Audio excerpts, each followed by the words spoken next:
ici. Alors concrètement, cette application, c'est quoi? C'est une application qui part d'un réel besoin en zone rurale. Il y a aujourd'hui beaucoup plus d'habitants dans les zones rurales. Il y a de plus en plus de commerçants itinérants non sédentaires qui proposent leurs produits et leurs services.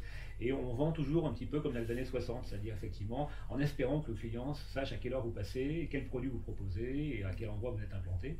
L'idée était de dire que cette application va permettre surtout de notifier, de prévenir de manière automatique l'ensemble des clients d'un commerçant sur son territoire et de l'avertir, de klaxonner quelque part, façon année 2010, c'est-à-dire de pouvoir prévenir le client que son commerçant est à proximité, qu'il propose un produit, qu'il a une offre, et comme ça renforcer finalement le lien entre les commerçants et les habitants d'une zone rurale.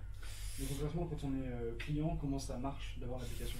Alors déjà c'est gratuit, effectivement côté client c'est gratuit, et après j'allais dire on n'a presque rien à faire, j'allais dire on est notifié, il y a juste à indiquer éventuellement le produit qu'on recherche. Je prends un exemple, on a un attrait particulier pour des légumes bio en circuit court, voilà, on veut des légumes avec une certaine qualité.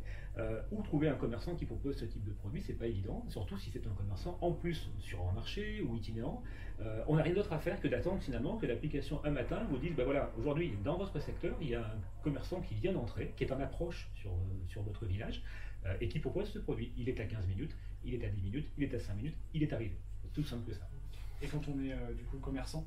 Alors quand on est commerçant, effectivement, il faut faire la même démarche, c'est effectivement télécharger l'application avec un petit abonnement, et ça permet de renseigner l'intégralité de son activité, et donc ensuite après de laisser là aussi quelque part l'application fonctionner toute seule. C'est une de ses forces d'avoir été imaginée en collaboration étroite avec des commerçants sur l'ensemble de leurs besoins, mais c'est pas évident sur le terrain quand on est sur une tournée de sortir en plein hiver une application, le téléphone, de passer un message et tout. Donc le principe c'est que l'application se charge en fonction de qui vous êtes, vous commerçant, quels sont les produits que vous proposez, de notifier, de prévenir des clients potentiels sur un secteur de manière automatique quand vous arrivez à proximité d'eux. Et ce sera quel type de commerçant, concrètement, quel type de commerçant itinérant? Alors, il y a deux typologies de commerçants non sédentaires ou itinérants. Il y a d'un côté ceux qui sont les traditionnels, boulangers, fruits et légumes, etc., qu'on connaît bien, mais qui sont aujourd'hui, il y a un renouveau réel pour ces commerçants-là, souvent par rapport à la qualité des produits qu'ils proposent. Et puis il y a toute une nouvelle génération d'entrées qui arrive sur ce marché-là. Aujourd'hui, par exemple, le Crédit Agricole Loire-Haute-Loire a des camions bancaires itinérants. Des opticiens ont choisi de faire l'itinérance avec des camions. On a également toute une palette de services nouveaux, de services à domicile, de services de proximité qui ont utilisé l'itinérance pour aller proposer des produits plutôt que d'attendre qu'on vienne à eux, d'aller proposer sur les territoires ruraux, de proposer leurs produits ou leurs services. Donc côté commerçant, du coup, ce sera payant, et en échange donc, de payer, ils seront référencés sur l'application, et vous leur offrez d'autres services, c'est ça? Oui, exactement. L'idée est qu'effectivement, ça leur permette d'une part de renforcer leur vente, c'est quand même l'idée, voilà, c'est important pour un petit commerçant. Un boulanger qui organise une tournée, c'est souvent quelques dizaines d'euros au bout de la matinée de travail, hein. C'est un vrai travail très difficile, et renforcer leur vente, c'est vraiment quelque chose qu'ils attendent. Mais au-delà de ça, c'est d'avoir pris en compte tous les besoins qu'ils peuvent avoir sur le terrain. Si vous avez un téléphone portable, si vous avez l'application, je me rapproche de votre véhicule, je viens pour prendre une baguette de pain, on va rester sur l'exemple du boulanger, l'application servira également de carte de fidélité. Le client pourra aussi pré-réserver des produits à l'avance, ce qui vous permet de mieux gérer vos stocks le matin avant de partir. Vous terminez votre tournée, la première problématique souvent ce sont des invendus. Vous pourrez déclencher une alerte sur tous vos clients de la journée en disant on s'est vu ce matin, de manière automatique en un bouton, je vous préviens qu'il me reste quelques invendus, cette fois-ci je vous invite à venir à ma petite boutique à quelques kilomètres, et donc je peux déclencher des ventes d'invendus, etc. Donc, l'idée c'est d'avoir mis toute la palette de services qui peut permettre à un commerçant de proximité de renforcer sa présence sur un territoire, de recréer du lien avec ses clients et d'arriver à renforcer son chiffre d'affaires. Cette application, vous en avez eu l'idée, c'était en fin d'année dernière, ça, enfin, elle a été lancée en fin d'année dernière, vous avez commencé à la faire en fin d'année dernière. Comment vous avez eu l'idée de créer cette application? Trois facteurs pour faire très vite. Le premier, et c'est une réalité, vous savez, il y a toujours derrière les startups l'histoire du garage, on a démarré dans un garage. Là, on a démarré avec mon petit boulanger dans mon village, qui passait chaque matin, qui est un jeune gars plein d'énergie et plein d'envie, que je le voyais travailler, et on a commencé à discuter, et de là est né déjà le concept et la nature finalement de l'application. La deuxième élément, c'est la rencontre avec un homme, un associé, Réa, qui lui est le monsieur technologique, qui a une vraie valeur ajoutée de ce côté-là.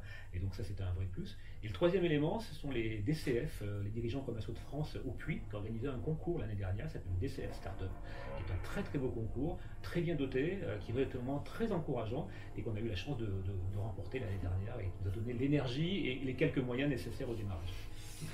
Et donc, parce que j'imagine que ça coûte cher effectivement de créer une application comme celle-ci. Comment vous allez trouver des fonds? Alors, il y a trois aspects. Il y a eu effectivement la dotation de ce concours qui était intéressante. Il y a aussi de l'apport en fonds propres, comme on dit en entreprise, ce qu'on appelle nous en tant que fondateurs et créateurs.